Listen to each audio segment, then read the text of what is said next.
इधर आसमान से शोले बरस रहे हैं, जमीन आग उगल रही है, फिजा धमाकों से थर्रा रही है। किसी भी वक्त आसमान से तबाही आ सकती है। तो उधर मैदानी जंग में लेबनान से तेहरान तक एकजुटता की पुकार है।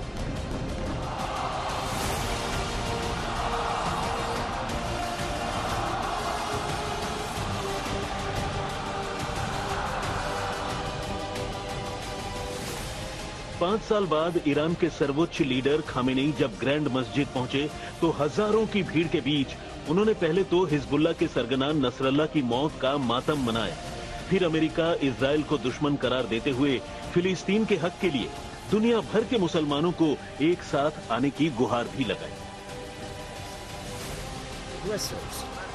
और ये गुहार फिलिस्तीन के हक के लिए ही नहीं, इजराइल के खात्मे के लिए लगाई गई। खामेनेई की इस पूरी तकरीर का लब्बो-लुआब ये था कि ईरान फिर से इजराइल पर हमले कर सकता है। हिजबुल्लाह की जंग जुल्म के खिलाफ अपने हक के लिए है। फिलिस्तीन अपनी जमीन के लिए जंग कर रहा है। फिलिस्तीन को दुश्मन के कब्जे से आजाद करा कर रहेंगे। इजराइल पर ईरान का हमला अभी बेहद मामूली सजा है। 7 अक्टूबर 2023 का हमला हमास की वाजिब कार्रवाई थी। मुसलमानों के दुश्मनों के खिलाफ दुनिया के मुसलमान एक हो। आयतुल्लाह खामेनेई ने अपनी तकरीर में किसी मुल्क का नाम नहीं लिया, लेकिन धमकी सीधी और साफ थी। उन्होंने खुले तौर पर इजराइल को धमकी दी कि इजराइल का नामो निशान मिटाएंगे। साफ इन शब्दों का इस्तेमाल किया।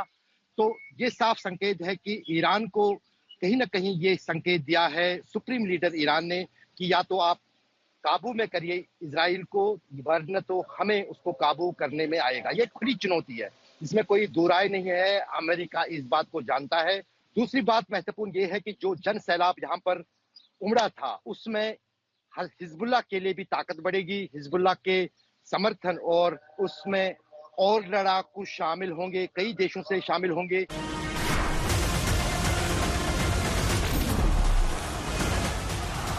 खामेनेई के मातम और तकरीर का नतीजा क्या निकलता है, ये आने वाले दिनों में पता चलेगा। लेकिन इस बीच मैदान जंग का हाल ये है कि इजराइल ने दक्षिणी लेबनान पर बारूद की बारिश कर दी है। रात भर में 200 ठिकानों पर हुई बमबारी में हिजबुल्लाह का इंटेलिजेंस हेडक्वार्टर से लेकर हथियारगाह तक तबाह कर दिया गया है। गुरुवार रात के हमले में ही इजराइल ने हिजबुल्लाह के अगले चीफ हाशिम सफीउद्दीन के सफाए का भी दावा किया है। हालांकि हिजबुल्लाह ने उसकी पुष्टि नहीं की है। लेकिन इजराइल ने बेरूत में एयरपोर्ट से लेकर सरहदी लेबनान तक जो बम गिराए हैं, उसके बाद कैसी तबाही हुई है उसकी एक वानगी देखिए।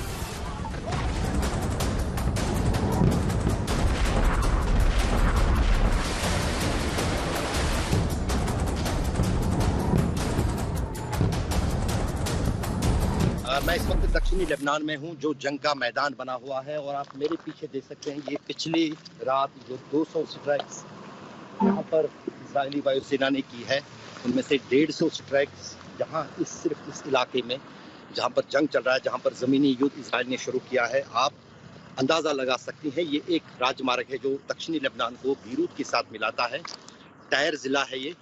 और यहाँ पर आप तबाही देखिए इस एरियल स्ट्राइक की। खुद का जो है इसने पूरा जो है एक खाई बनाई है और ये रोड ही बंद हो गया है। अब थोड़ा सा हिस्सा एक कच्चा इस तरफ इसका है, वहाँ से गाड़ियाँ निकल रही है जिसको यहाँ से मजबूरी में निकलना हो। बाकी आप ये देखिए सड़क की हाल है दक्षिणी लेबनान में। उधर हिजबुल्लाह भी थमा नहीं है। गुरुवार को एक दिन के अंदर हिजबुल्लाह ने भी 230 से ज्यादा हमले किए हैं।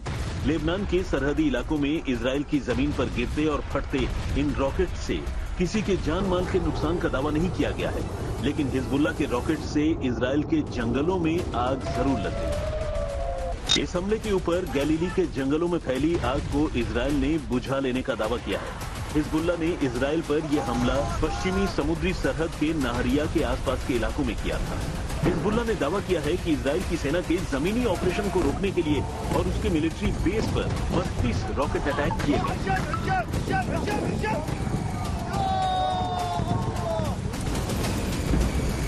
वैसे इजराइल के ऊपर सिर्फ उत्तरी नहीं, दक्षिणी इलाकों में भी ड्रोन हमले हो रहे हैं, जो ईरान समर्थित इस्लामिक रेजिस्टेंस ग्रुप की ओर से किए जा रहे हैं। लेकिन इजराइल का पूरा फोकस अभी गाजा में हमास और लेबनान में हिजबुल्लाह के सफाए पर है।